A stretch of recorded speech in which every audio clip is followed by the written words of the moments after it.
Welcome back from that short break. And of course, Sunday afternoon, we had big games elsewhere with Brighton hosting a Chelsea side that was fresh from beating Manchester City the week before that in the Premier League, and they suddenly matched on 2-1. Yeah, they matched on. I think we predicted that they would win this by 2 goals, and yes, they won it 2-1. I thought Chelsea could see off this game. Brighton had some good chances. They should have been able to get a draw here, but Chelsea being the superior side. The only surprise for me, yet again, Hazard played as a number 9. False 9. False 9. So it shows you that there's no striker.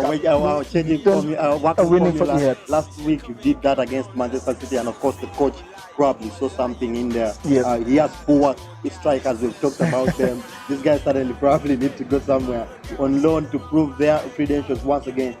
Chelsea winning that game there and getting to 37 points. Yep. Of course, that puts them in 4th place, holding on to that one. You must make sure, like we said, ensure that you hold on to those spots there. And of course, they'll be playing up next for them will be Leicester City at home, so it should be another winnable game for the Blues. And of course, the surprise of Sunday afternoon came at St. Mary's, where Arsenal were beaten by a poor Southampton side. That's poor not on the day, of course, but in the relegation zone. Southampton getting a 3-2 win against Arsenal in a brilliant game. Yeah, Tony, and if you know that all the 3 goals for Southampton were headed goals there, but it's a game that I thought Arsenal was going to struggle a lot, but I'd given them the win in the preview to this match. It's just that when you saw, Tony, the lineup, there were a lot of deficiencies in that lineup. You cannot have Listeiner playing in back 3, of course, but looked like a centre back there. Koscielny was fresh from injury, not had a lot of game time. Monreal was the wing back. I didn't think he was going to give the energy that he always gives. Xhaka was the third centre back. I thought that was a bit also worrying. So you could see from the goals, the headed goals there. And Southampton well deserved. I thought the manager Ralph Hasenhuttl, Tony, was going to push the boys, and I thought they did some work there. We had talked about it. When a new manager comes in, his first game at home, they expect to show what he can do.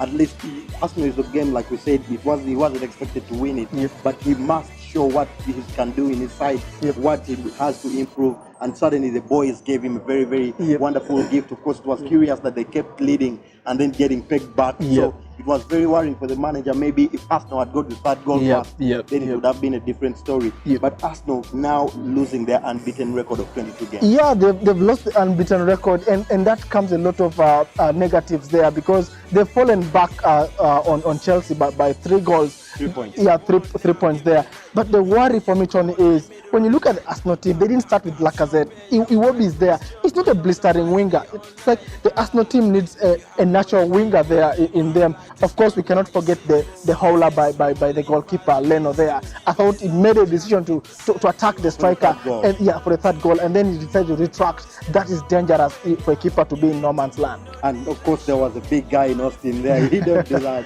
And then retract. Very interesting. Arsenal now, of course, staying put in 5th. Luckily for them, Manchester United just behind them was beaten, so they stay in 5th on 34 points. They are very interesting. Getting those 2 goals through Mkhitaryan, a player that the coach has tried to trust, and suddenly probably starting to pay back some of that faith there. But Aubameyang was very it was off, Tony, and even after the introduction of Lacazette, the 2 did not spark off the way we expect. So it was a game below par in Arsenal's performance. Kudos to Mr. Ralph there, of course, getting his first win in charge of the club, which is Southampton's first win in 14 games. That's a poor run. And takes them off the relegation. 100%. So now they find themselves in 17th place with 12 points, just out on goal difference. They are very interesting. And of course, Saturday, we had big games as well. Manchester City, the wounded City, came into this one playing Everton, and they beat them deservingly 3-1. Yeah, Tony, they deserve to take the lead. The goals from, of course, Gabriel Jesus, and then Sterling coming in after there was a scare from the Everton striker there, Calvert-Lewin. But you expected a 10 win for Man City, especially when they're at home. We both predicted, I think, 3-1, which was a perfect score there. The only worry for me with Man City is they keep conceding. It's now six games in a row. They've conceded in each a goal, except the Chelsea game where they conceded 2. Very interesting. Of course, Pep will not be so worried, but of course, seeing Liverpool ahead of them in the log there is something that Pep might be worrying Pep. Of course, getting into this week of very, very interesting. It was a balanced game there that Manchester City expected to win. Very, very interestingly, Manchester City showing also that even with the absence of Aguero, they can get all the goals, and suddenly the return of Kevin De Bruyne is something that must be buoying them. They are very, very fantastic performance from City there, and with Pep and his charges. And we wrapped Saturday up with a big game. Spurs stealing it at the death against Burnley. Yeah, it was very painful for Burnley. They are done. Even for me. They done everything right. I thought it was a masterpiece plan by Sean Dyche there. But just the margins of football are so thin, Tony. Just one error, you look off the striker and there pounces Eriksen coming in with that goal. Well deserved. I was just so surprised that Ben Davies could play as a centre back there. And then also there was this new kid, Oliver Skip, Tony. It shows you how the Tottenham team is able to gel in the young talent in them. Even with injuries, they're able to come up and really play.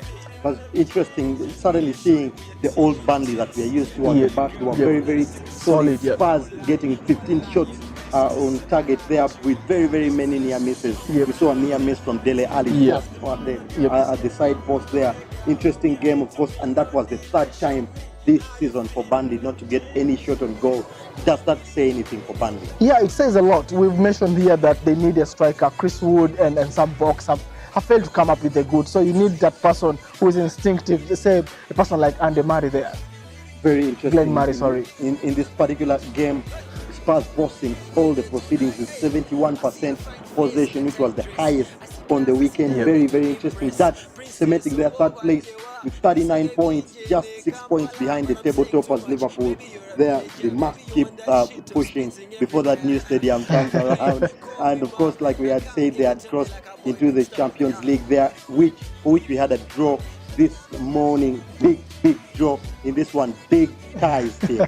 Big ties, Tony. The eye-catching ties are Man United versus PSG. Of course, with all the poor form of Man United, that is a very, very tricky tie. Manchester United, Spurs and Liverpool brought all this onto themselves. They finished second in their group.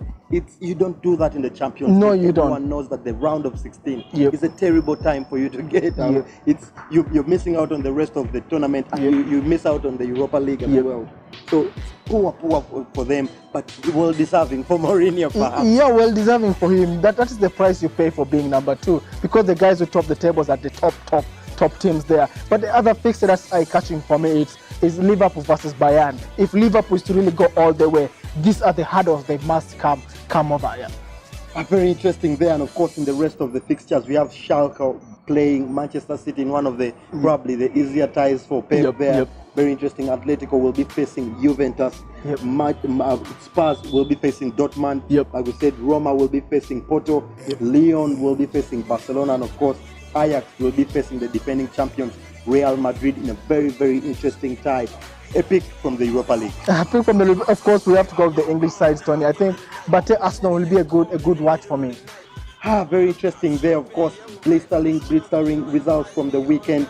I'd like to thank you for all of those that sent us your predictions, all your thoughts on all of the games. We sent you all the rest of the results on our Facebook page. If you have a big game happening in your area, a big game that you are aware of, just let us know in the link below. We'll be happy to preview it here on the show. And of course, with that, we have nothing left to say. Goodbye and enjoy the week. No lie, you're the bestest, and I had it, you a guy that's blessed me.